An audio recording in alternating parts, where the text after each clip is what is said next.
స్తోత్రములు. మీ అందరికీ నా వందనములు. ఈరోజు దేవుని వాగ్దానం, నీతో కూడా వచ్చేవాడు నీ దేవుడైన యెహోవాయే. ద్వితీయోపదేశ కాండము 31వ అధ్యాయం 6వ వచనం. సైన్యములకు అధిపతి అయిన యెహోవా మనతో కూడా వస్తానని మనతో సెలవిస్తున్నారు. మన తండ్రి మోషేకు తోడై ఉండినట్లు మనకును తోడై ఉన్నాడు.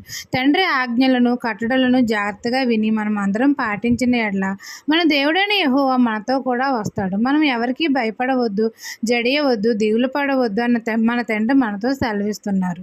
నేను నీకు తోడై ఉండి నీకు సహాయం చేస్తానని మన తండ్రి మనతో చెప్తున్నారు.